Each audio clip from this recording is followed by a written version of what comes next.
Hey, what's up everyone? So today's video is going to be on the DYU D3f. Now this is the bigger version of the DYU S2 that you guys seen my review video on a few weeks ago, and if you haven't, make sure you guys go check that out.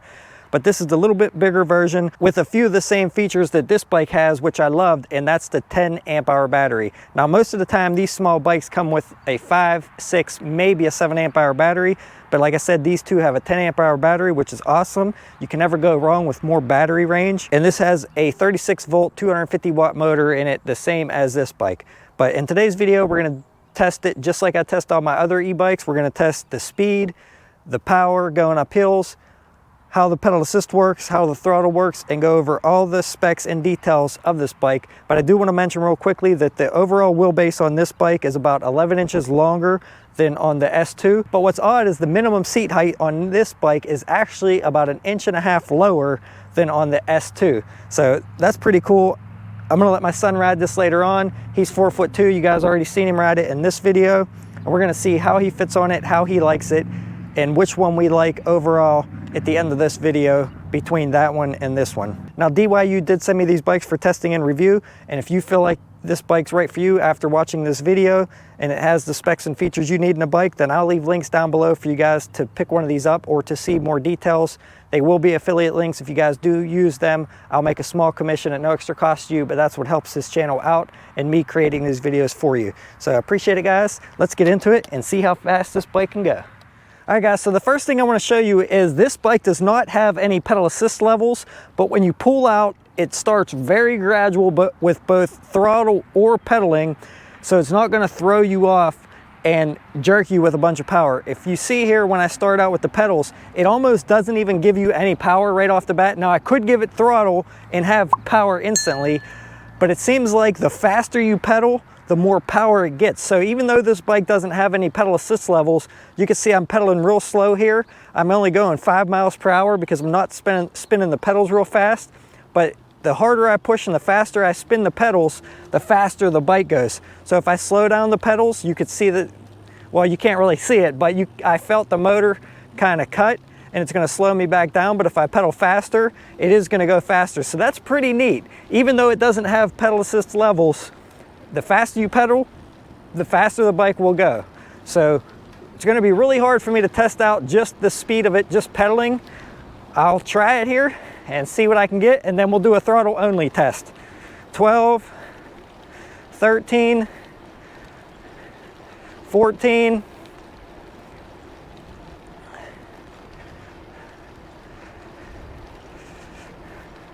so about 14 miles an hour. That's me pedaling pretty much as fast as I could.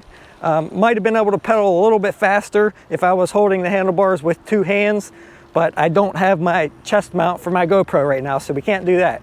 So I'm gonna go ahead and try throttle only. We're gonna start here from a stop so you guys can see how it picks up. And like I said, guys, it's very gradual. You can see there, not super fast off the start, but we will see how fast this bike goes. If you guys remember the S2 video, how fast that bike went, and it looks like this one is going to be 14 miles an hour with just throttle only. So oddly enough, this bike is a little bit slower with throttle and pedaling than that DYU S2. So that smaller bike is slightly faster than this one. That's a little bit disappointing that this bike's only about 14 miles an hour. 13 to 14 miles an hour. I did reach out to them to see if there was a way to unlock this, and they said that possibly they didn't reprogram these yet the correct way for the United States. Maybe it's still programmed for Europe, because you know that they have a lot of different e-bike laws there and don't allow their bikes to go fast enough. So maybe that's why. I don't know if there's a way to unlock this. I don't think there is. I looked inside the where the controller is at and everything to see if there was a speed wire, but I did not see one to disconnect, so not quite sure this can be unlocked to go faster. That is a little bit of a bummer that it's only 14 miles per hour top speed. So let's go ahead over here on some hills and see what this thing will do going up some hills. And that's pedaling at 14. That's how fast the pedals are spinning. Woo, tree branch. So The cadence is a little bit better than on the small bike. You can remember it maxed out at about 9 miles per hour and your legs were flying. This one has a little bit bigger chainring in the front with 38 teeth, so you're not gonna have to spin them pedals as fast, but not too bad of a cadence for around 12 miles per hour right now, 13. I'm going up this little hill here. No problems, one-handed easily. But let's go on this bigger hill and we'll see how it does. All right guys, here we go. I'm gonna pedal up this hill, not gonna do throttle only because like I said before, 250 watt motor definitely will not pull me up with just throttle. So I'm pedaling here, putting actually a good amount of effort into it. It does seem like the front's a little bit heavier than the small bike, but putting a good bit of effort in here to get up this, guys. I actually had to put less effort in on the S2 than with this bike. So do have to put in a little bit more work for this thing to go up hills, but if you want the exercise, you'll definitely get it.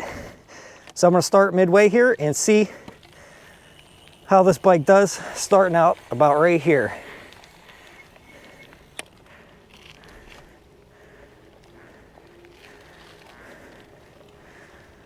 So not too bad, but like I said, you will have to put more effort in than on the S2 for sure. All right guys, now one cool feature about this bike is the cruise control. I love the way it works. So right below the right hand grip where the power button is actually at on the S2, but there's a little button here. If you hold it for about 5 seconds, that turns on the front headlight. And if you just hold the throttle where you want it, hit the button once, let off the throttle, and you're on cruise control. That's really nice, really easy to set. To disable it, you either hit the throttle again, pull a brake lever, and it disengages. Now, I don't think it'll disengage by pedaling. Let's try it out. I'm gonna start pedaling. I'm gonna stop pedaling. Let's see if the cruise control is still on.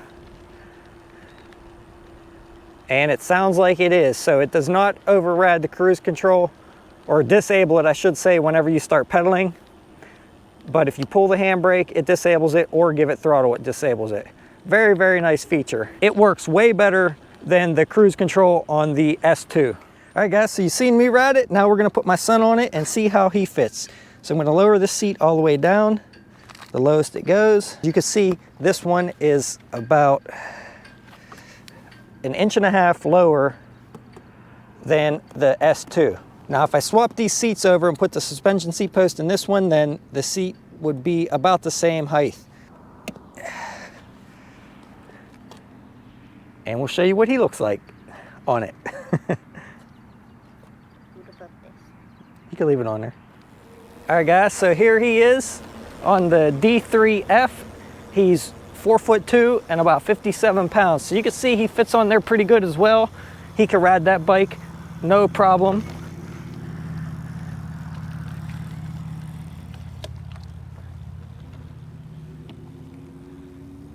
Now he does like the larger wheels on that bike a little bit better, but what he likes better about this bike is it's faster and it seems like it has more power and more pickup. Probably because it has smaller wheels on the S2, that's probably why it seems a little bit more powerful. And you could see with him sitting on the bike, he can stand flat-footed very easily.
All right guys, so let's go over the specs and details of this bike.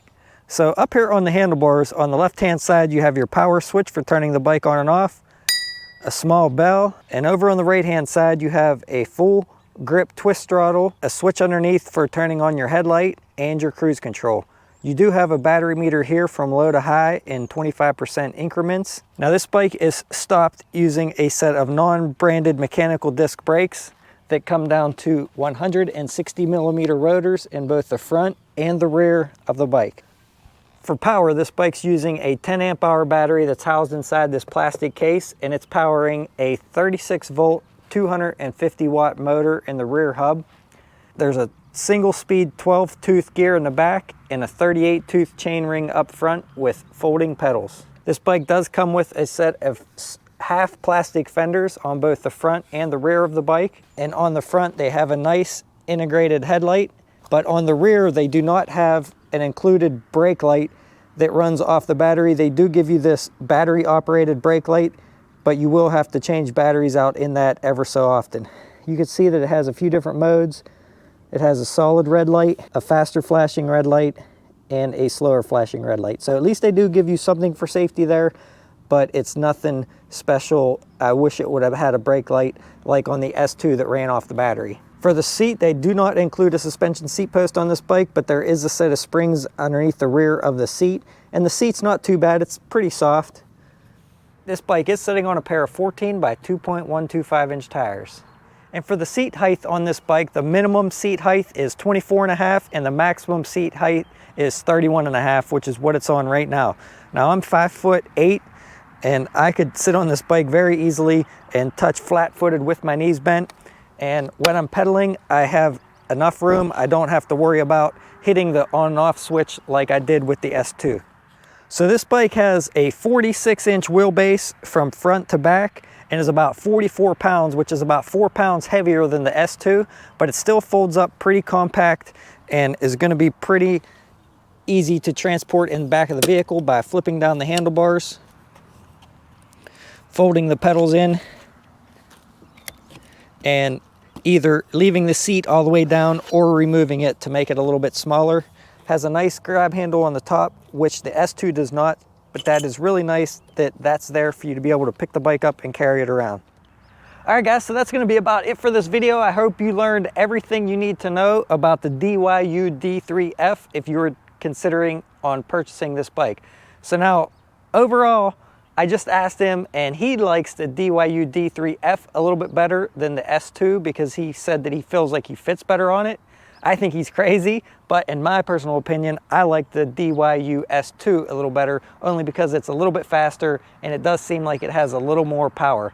Now it is a little bit on the small size, so I do feel a little bit cramped on that one, but just for something to jump on and whip around either at like a campground or something like that, that thing is a little bit more small and compact, and I think it would be easier to transport. But this is a pretty decent bike as well. But like I said, his opinion, he likes this one. My opinion, I like that one.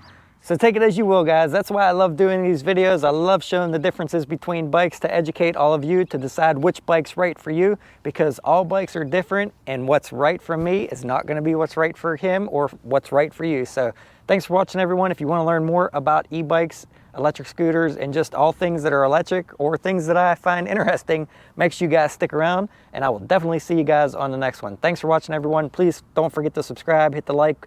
It really helps my channel out, and don't forget to leave a comment. Thanks, everyone. See you around.